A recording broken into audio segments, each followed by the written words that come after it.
What's a statistically proven fact that nobody wants to hear? Teen pregnancy has been declining since the 70s and IIRC is currently at an all-time low.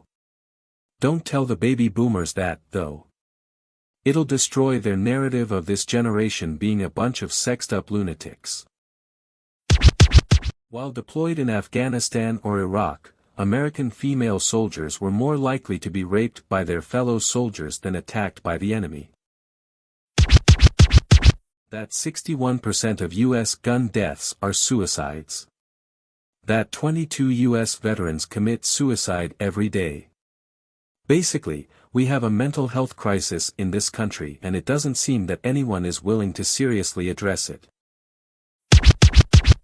More things live on your skin than there are humans on planet Earth. The majority of rapes and sexual assaults are committed by someone already known to the victim. One of the reasons we need to change the narrative around rape/assault is because people still have the image of a stranger lurking in a dark alley and often think of the attacker as not like that because they don't seem like a scary alley dweller. They're someone that has been let into lives and homes. 1 in 6 men have experienced abusive sexual experiences before age 18, and this figure is probably on the low end as males who have such experiences are less likely to disclose them than women are. If the number of medical errors we have in hospitals was the same as pilot errors in airlines, we'd have 267 fully loaded, 366 passenger, Boeing 747s crash every year. That's how many people medical errors kill. What's being done about this? Not as much as you'd think. Doctors are overworked, nurses are overworked, etc. No one has enough sleep. The medical field needs to follow the aviation field, and it's an incredibly good culture of safety. If you are white, the most likely person to murder you is a white person known to you. If you are black, the most likely person to murder you is a black person known to you. If you are Hispanic, the most likely person to murder you is a Hispanic person known to you. Stop worrying about what those people are doing or scheming to do to you and worry about your own friends and family. Oh, it gets better than that. Because you know who, by far, is the most likely person to kill you? You. In 2013, there were about 16,000 murders in the U.S. Which sounds like a large number, and it is, but in that same year, there were about 41,000 suicides. The person most likely to murder you isn't a stranger at all. Driving/riding in a car is way more dangerous than flying, yet more people are scared to get on planes than cars.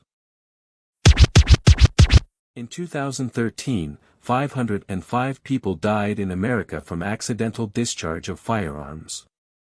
30 of them were under 4. Men make up over 75% of all suicide victims, 3.5x women. Men also compose over 93% of U.S. inmates. 1. Worldwide obesity has more than doubled since 1980. 2. In 2014, more than 1.9 billion adults, 18 years and older, were overweight. Of these, over 600 million were obese. 3. 39% of adults aged 18 years and over were overweight in 2014, and 13% were obese. 4. Most of the world's population lives in countries where overweight and obesity kills more people than underweight. 5. 41 million children under the age of 5 were overweight or obese in 2014. 6. Obesity is preventable. Religions were a great way to explain the unexplainable and provide a basis for a moral compass. Fear of hell, however, their need is no longer required, and it's probably the biggest reason for many stagnations in the science field.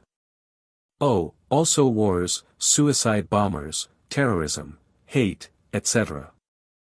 Religion's time is over. Cigarettes are a public health hazard that needs to be stopped. In the US alone 400,000 people die every year from smoking-related issues, 40,000 of them never touched a cigarette in their lives. Those are people who never smoked and died from an illness directly related to smoking. Take guns as a counterpoint. As it stands on fair level ground 13,000 innocent people are killed by guns, smoking kills nearly 4 times more people. Even if you factor in suicide and accidental shooting, secondhand smoking still wins hands down.